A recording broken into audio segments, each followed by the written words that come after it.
बसंत पंचमी का पर्व देश भर में विद्या की देवी मां सरस्वती की पूजा अर्चना के रूप में मनाया जाता है।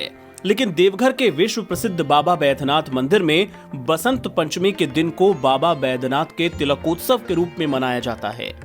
तिलक की इस रस्म को अदा करने के लिए बाबा के ससुराल यानी मिथिलांचल से बड़ी संख्या में श्रद्धालु अलग तरह का कांवड़ लेकर बाबा धाम आते हैं और बसंत पंचमी के शुभ दिन बाबा को तिलक चढ़ाकर अबीर गुलाल लगाकर एक दूसरे को बधाई देते हैं। साथ ही शिवरात्रि के अवसर पर शिव विवाह में शामिल होने का संकल्प लेकर वापस लौट जाते हैं। क्या है महादेव के तिलक के पीछे की कथा? मान्यता है कि तिलकोत्सव मनाने की ये परंपरा सदियों से चली आ रही है। मिथिलावासियों का मानना है कि माता पार्वती, सती और माता सीता हिमालय पर्वत की सीमा की थीं और मिथिला हिमालय की सीमा में है। इसीलिए माता पार्वती मिथिला की बेटी हैं। इसीलिए मिथिलावासी लड़की पक्ष की तरफ से आकर तिलकोत्सव करते हैं। हर साल की तरह इस साल भी कई टोलियों में आए ये मिथिलावासी शहर के कई जगहों पर अपना डेरा जमाए हुए हैं। मिथिलावासी बड़ी ही श्रद्धा के साथ पूजा पाठ, पारंपरिक भजन कीर्तन कर बसंत पंचमी के दिन का बेसब्री से इंतजार करते हैं और तिलकोत्सव के बाद एक दूसरे को गुलाल और अबीर लगाकर बधाइयां देकर खुशियां बांटते हैं और पार्वती के मायके यानी मिथिलांचल वापस लौट जाते हैं। ऋषि मुनियों ने शुरू की ये प्राचीन परंपरा। मान्यताओं के मुताबिक इस परंपरा की शुरुआत ऋषि मुनियों की ओर से की गई थी। तीर्थ पुरोहित की माने तो बसंत पंचमी के अवसर पर मिथिलांचल के लोग देवाधिदेव महादेव को तिलक चढ़ाने की प्राचीन परंपरा है। ऋषि मुनियों ने इस परंपरा की शुरुआत की थी। इसे मिथिलावासी आज तक निभाते आ रहे हैं। मिथिलावासी खुद को माता पार्वती का भाई और महादेव भोलेनाथ को अपना बहनोई मानते हैं। बसंत पंचमी के दिन बाबा मंदिर के प्रांगण में उनका तिलक कर उन्हें शिवरात्रि के दिन बारात लेकर आने का आमंत्रण देते हैं। देवघर के 12 ज्योतिर्लिंग में ही देखने को मिलती है ये परंपरा।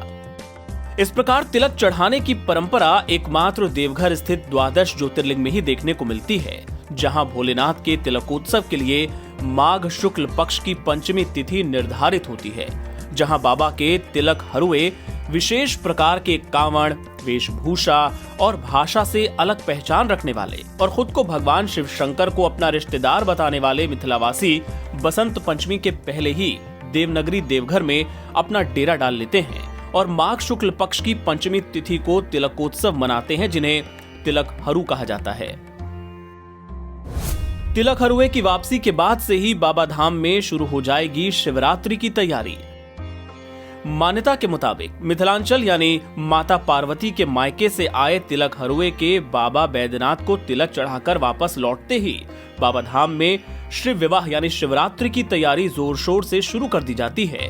तमाम तैयारियों के बाद महाशिवरात्रि के दिन बाबा मंदिर के प्रांगण में माता पार्वती और महादेव शिव शंकर के बीच गठबंधन की रस्म अदायगी की जाती है और फिर बड़े ही धूमधाम से बाबा की बारात मंदिर प्रांगण आती है, जहां शिव पार्वती का विवाह संपन्न होता है। किसान से लेकर डॉक्टर, इंजीनियर समेत ओहदेदार भी होते हैं तिलक हरुए। बाबा नगरी में बसंत पंचमी के अवसर पर पहुंचने वाले तिलक हरुए की वेशभूषा देखकर ये बताना नामुमकिन होता है कि वो कितने शिक्षित हैं।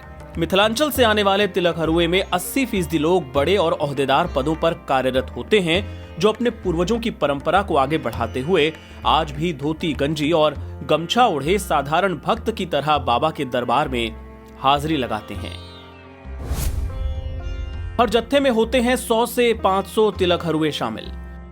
बसंत पंचमी पर बाबा धाम पहुंचने वाले तमाम मिथिलांचल के भक्त जत्थों की शक्ल में आते हैं। हर जत्थे में 100 से 500 तक लोग शामिल रहते हैं। ये अपने रहने, खाने और ठहरने का इंतजाम भी साथ लेकर चलते हैं। खुले आसमान के नीचे रहने वाले ये लोग बड़े बड़े बर्तन, जलावन के अलावा तंबू भी अपने साथ लेकर चलते हैं। एनबीटी ऑनलाइन के लिए देवघर से उत्तम आनंद की खास रिपोर्ट।